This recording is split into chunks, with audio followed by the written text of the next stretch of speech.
कैसे हैं आप लोग।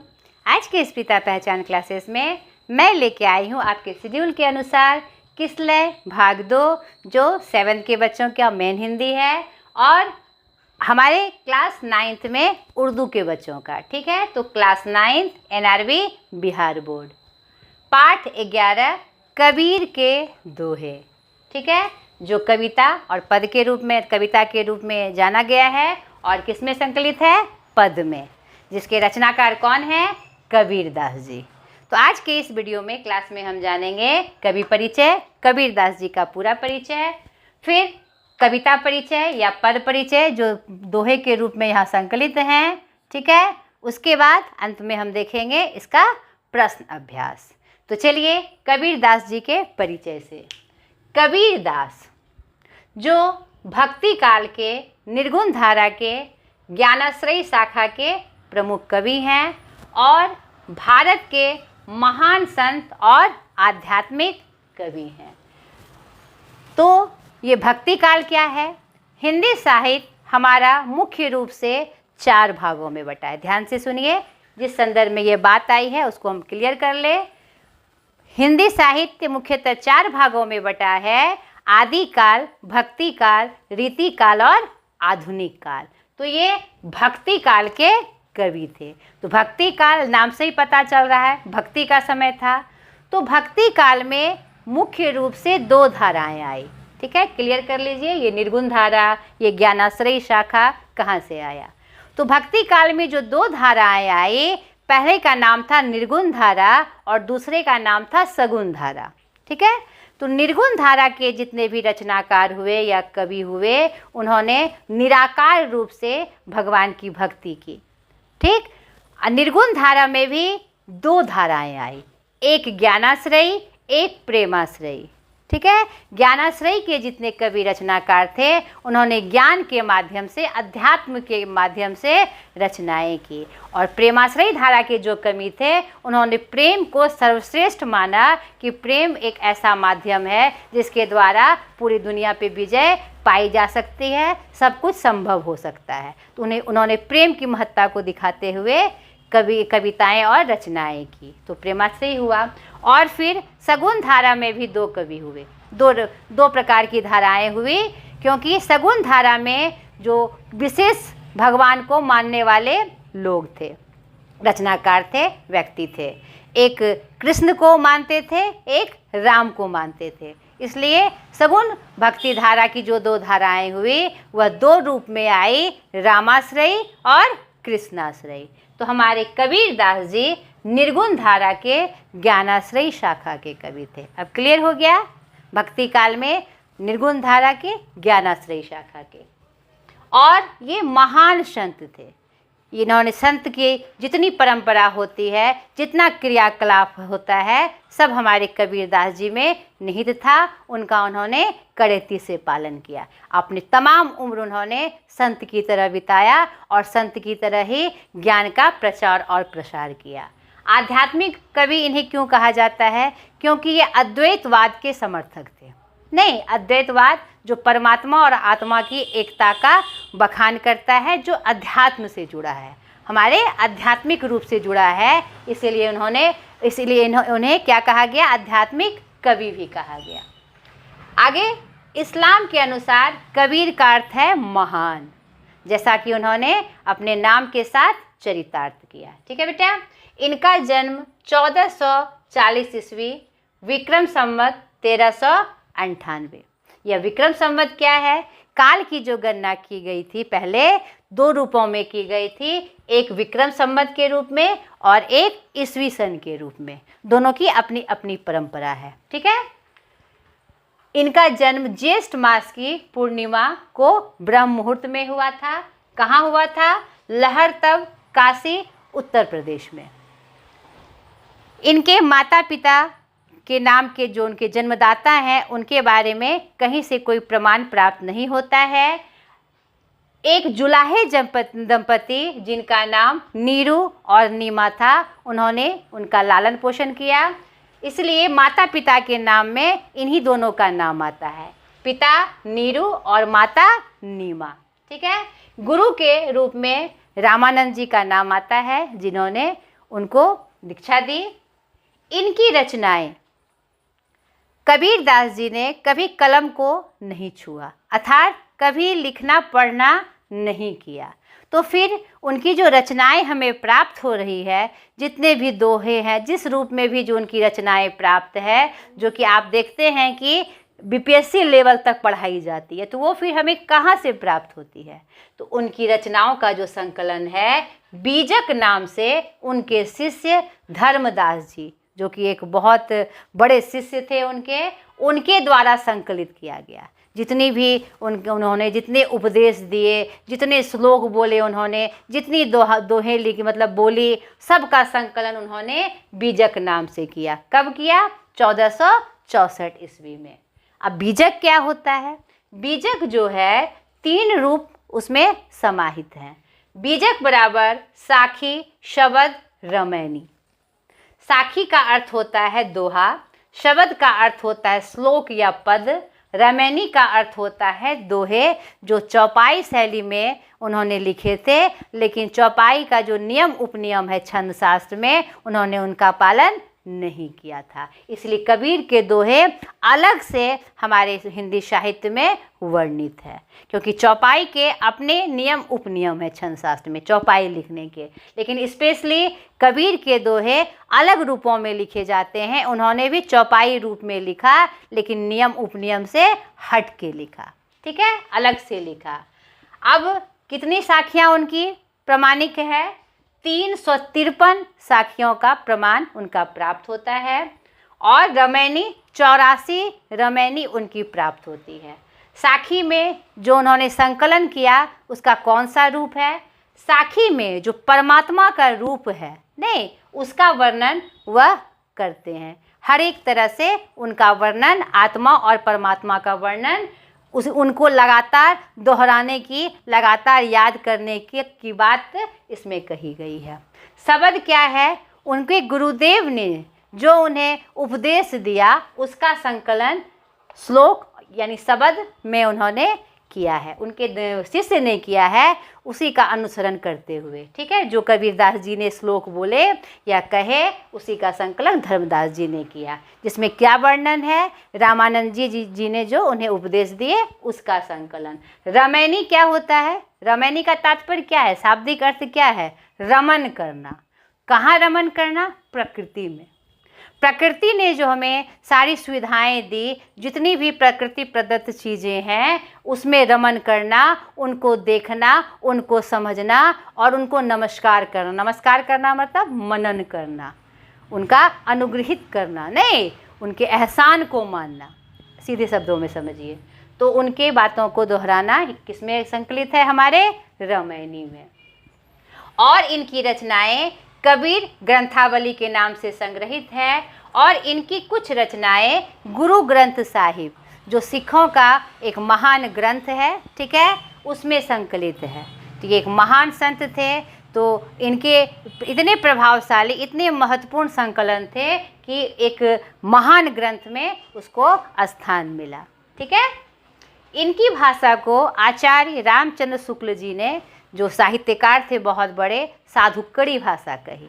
साधुकड़ी भाषा क्या होती है? साधु संतों की भाषा, क्योंकि इनको जो ज्ञान प्राप्त हुआ संतों साधुओं के समागम से प्राप्त हुआ। ये अनेक तीर्थों पे गए, हर समुदाय के लोगों से मिले, हर धर्म के लोगों से मिले, हर तरह के संतों से मिले, और उन्होंने ज्ञान अर्जन किया। तो उनकी भाषाओं में वो जो साधुओं की भाषा थी, संतों की भाषा थी, वह मिश्रित हो गई, नहीं, मिक्स हो गई वो। तो उसी से मिली जुली भाषा का वो प्रयोग करते थे, बोलने में भी और अपनी रचनाओं में भी। इसीलिए उनकी भाषा को एक विशेष नाम दिया गया, साधुकड़ी भाषा। जब आप इनका दोहे पढ़िएगा तो उसमें भी आपको इसका स्पष्ट झलक दिखाई पड़ेगा।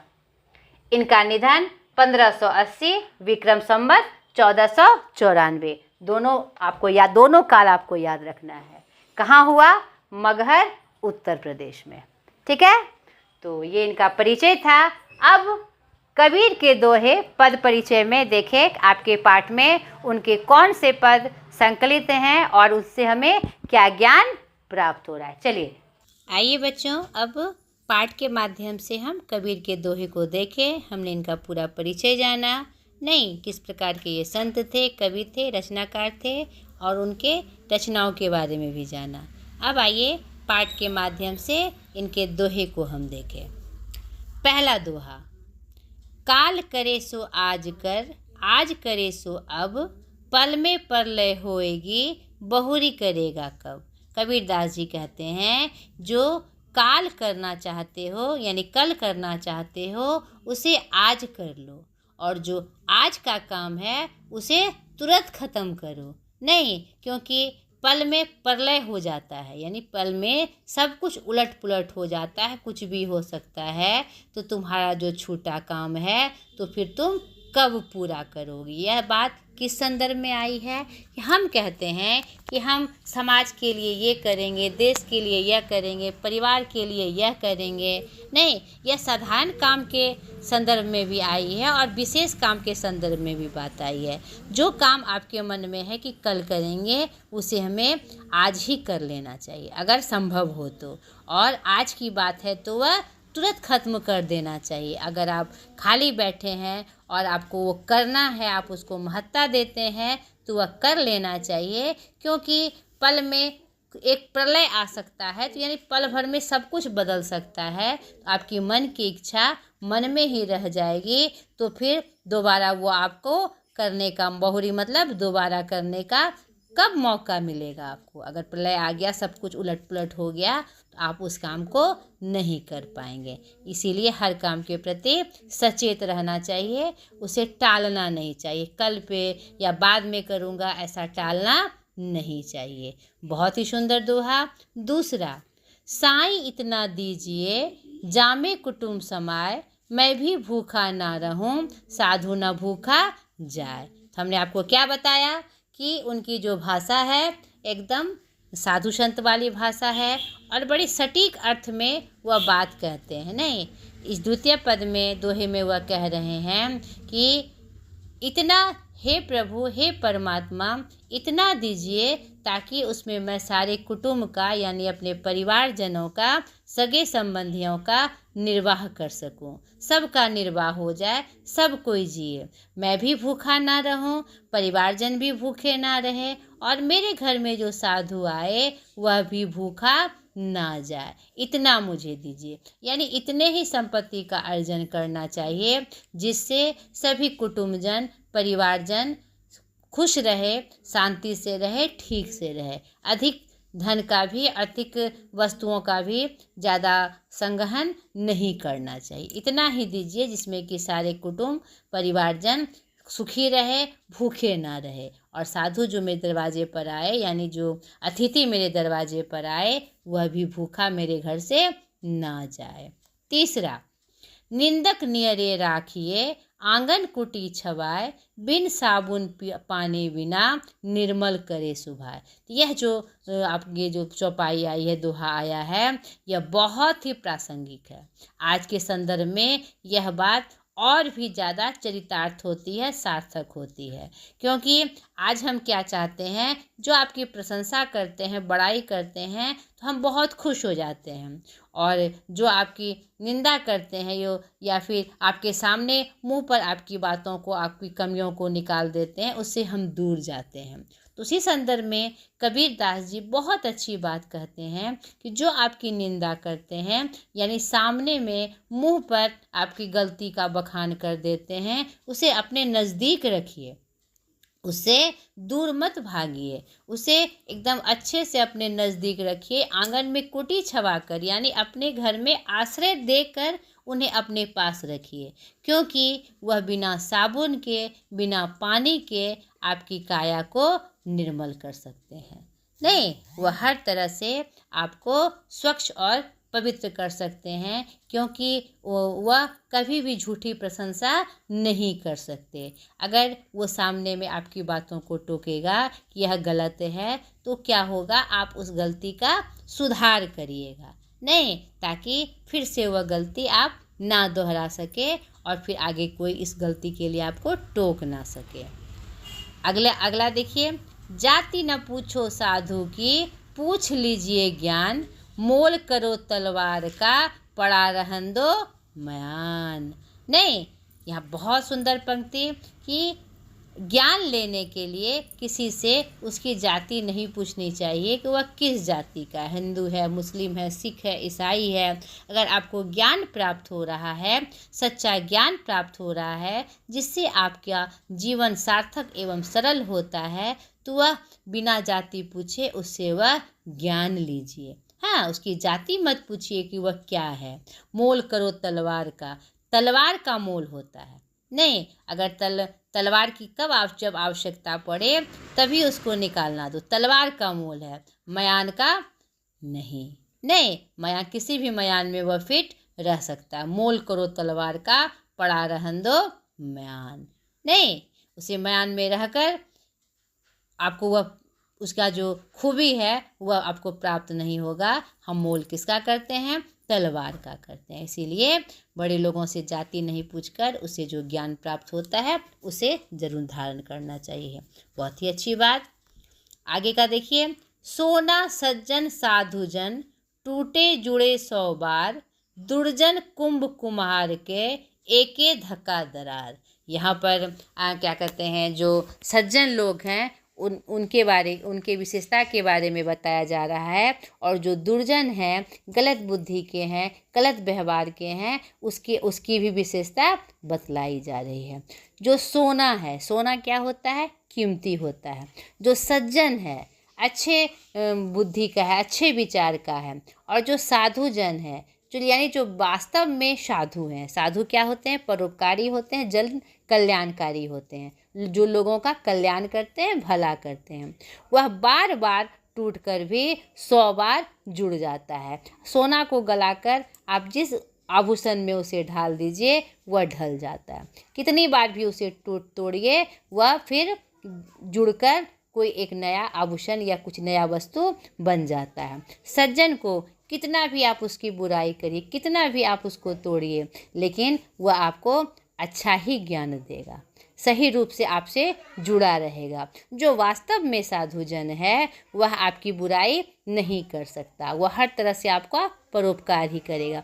कितना भी आप उसको दुत्कारिएगा वह आपसे जुड़ा रहेगा। लेकिन उसी उल्टे तरफ जो दुर्जन है, नहीं, वह क्या है? दुर्जन कुंभ को हम कुम्हार के, और जो कुम्हार का घड़ा है उसकी तुलना यहाँ पर उन्होंने दुर्जन से की है, जिसमें कोई अस्तित्व नहीं है, जिसका कोई अस्तित्व नहीं है। कुम्हार का जो घड़ा है कुंभ है, और जो दुर्जन लोग हैं वह एक बार टूट जाए तो उसमें क्या हो जाती है? दरार पड़ जाती है। और किसी माध्यम से आप उसको जोड़िए तो उसकी जो दरार है वह दिखने लगती है। यानी दुर्जन की संगति किसी तरह से भी अच्छी नहीं है, क्योंकि अगर वह आप ज्ञान से, आपकी अच्छी बातों से वह आपका करीब भी आएगा तो उसके मन में एक दरार होगी कि मेरे साथ उसने ऐसा किया था, तो कभी ना कभी मौका पड़ने पर वह आपके साथ गलत कर सकता है। यहाँ पर दोनों की विशेषता बतलाई गई है।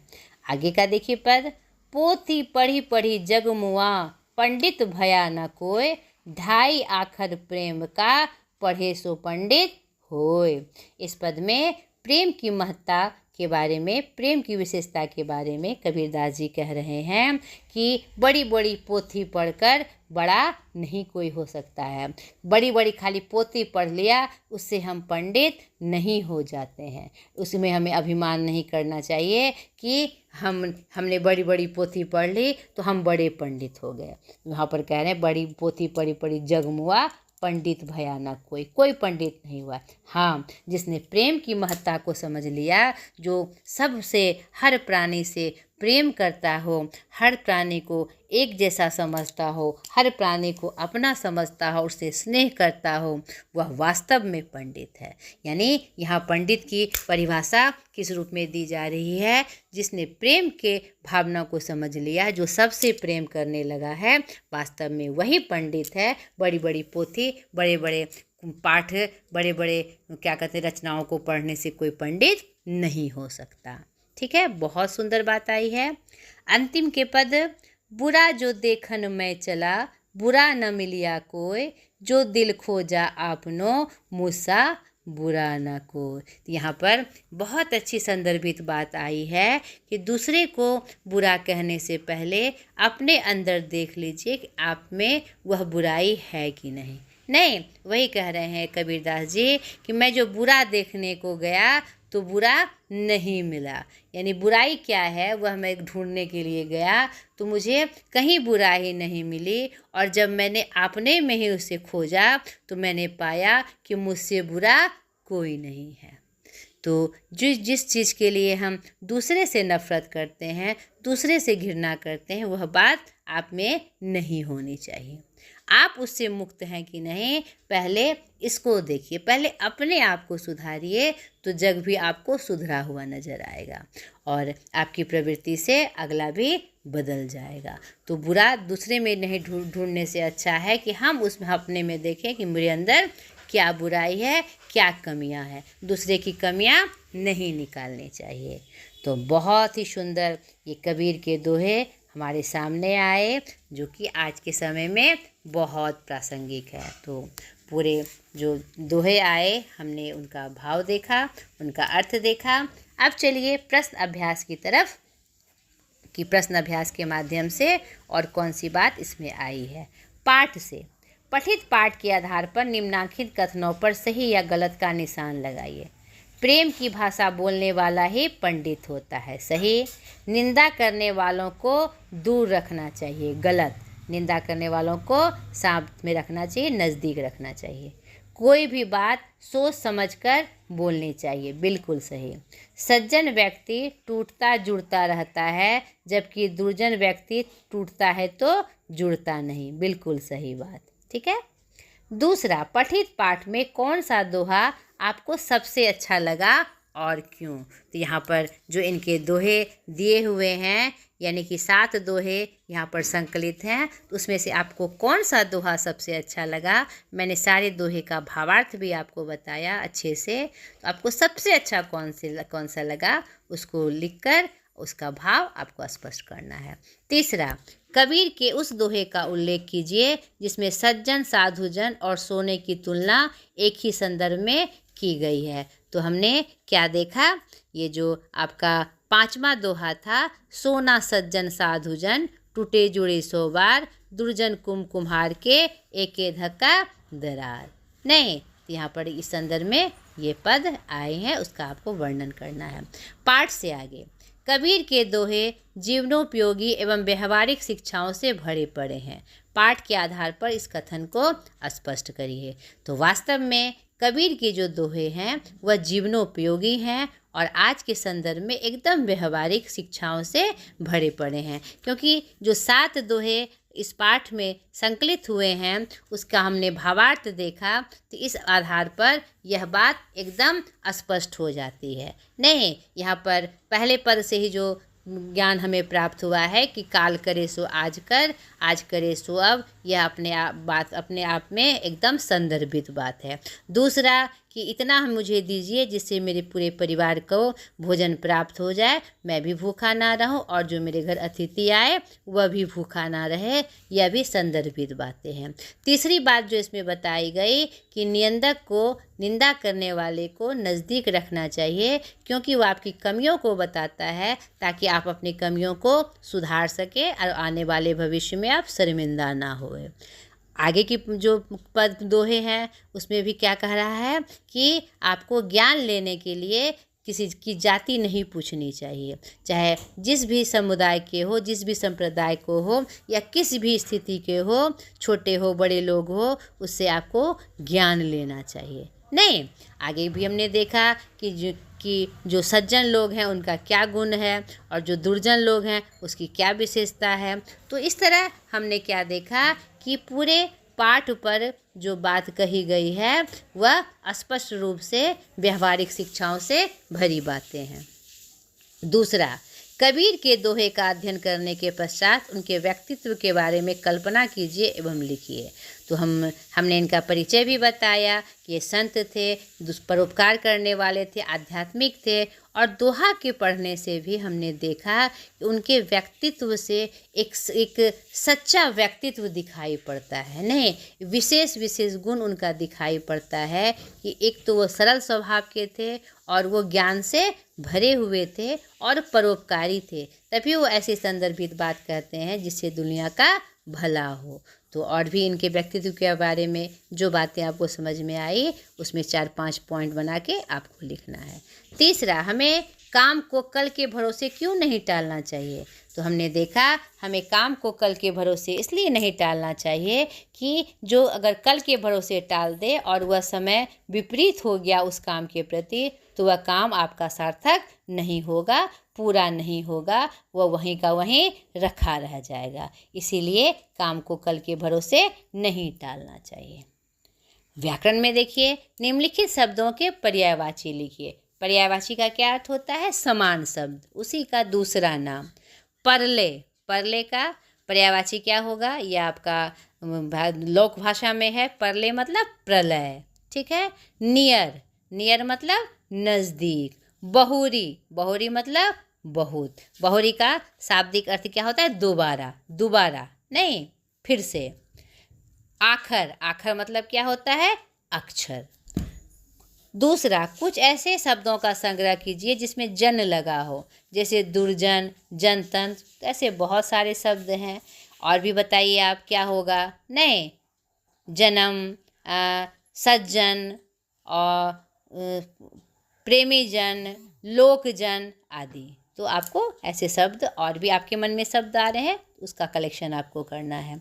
तीसरा, दोहे की दी गई पंक्तियों को नीचे दिए उदाहरण के अनुसार बदल कर लिखिए। ये सब आप में आना चाहिए। ये आप कोई भी चीज़ आपके पाठ में आती है प्रश्न के रूप में, तो उसका कुछ ना कुछ विशेष आपको समझाने के लिए आता है कि आपका सेंस बढ़े। नहीं, जैसे जाति ना पूछो साधु की, तो बदल कर रूप क्या है? साधु की जाति ना पूछो।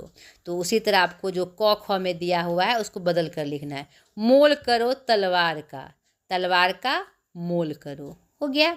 बुरा जो देखन मैं चला, मैं जो बुरा देखने गया, हो गया, बदल के रूप आ गया। गतिविधि, कुछ एक्टिविटीज़ हैं। कबीर की भांति अन्य कवियों ने भी उपदेशात्मक दोहे लिखे हैं। उनके कुछ दोहों को साफ साफ बड़े अक्षरों में लिखकर अपनी कक्षा में दीवार पर चिपकाइए। ये क्यों कहा गया? ये जो उपदेशात्मक दोहे होते हैं हमारे जीवन को अच्छा बनाते हैं, नहीं, सही दिशा देते हैं। इसलिए आपको अन्य और भी बहुत सारे कवि हैं, संत रविदास के पद हैं, सूरदास के पद हैं, और भी दूसरे पद जो हैं इनसे संदर्भित, तो आप उनके उपदेशात्मक दोहे को, रहीम कवि के दोहे हैं नहीं, तो उनको लिखकर विद्यालय में चिपकाइए ताकि बच्चों में ज्ञान का प्रसार हो और उन्हें अच्छा ज्ञान प्राप्त हो। दूसरा, कबीर एक समाज सुधारक थे। इस विषय पर अपने शिक्षक, अभिभावक एवं सहपाठियों से चर्चा कीजिए। तो हमने परिचय में भी देखा और आप अलग से इनके बारे में जानिएगा और संकलन करके, तो आप देखिएगा कि ये एक बहुत बड़े समाज सुधारक थे, क्योंकि जितने भी बाह्य आडंबर और कुरीतियाँ थी, जन्म भर यानी जब तक वो जिंदा रहे उन्होंने उनका विरोध किया और उसको सुधार करने के लिए प्रयास रहे। तो ये निश्चित रूप से समाज सुधारक थे। तो ऐसी और भी जो कुछ घटनाएं हैं उनके संदर्भ में, तो उन सब का कलेक्शन करके आपको चर्चा करना है और उनके विषय वस्तु का ज्ञान आगे बढ़ाना है। ठीक है, ये आपका प्रश्न अभ्यास भी समाप्त हुआ। आशा करती हूँ ये आपको अच्छा लगा होगा, आपके लिए सहायक हुआ होगा। तो पहले इनके जितने भी दोहे मैंने आपको बताए उस संदर्भ में आपको याद करके उसका भावार्थ आपको स्पष्ट रूप से आना चाहिए, तभी आपका प्रश्नोत्तर आसान होगा और कबीर के प्रति आपको जानकारी प्राप्त होगी। तो आज तक के लिए इतना ही। अगले वीडियो में एक नए पाठ के साथ मैं फिर हाजिर होंगी। बाय।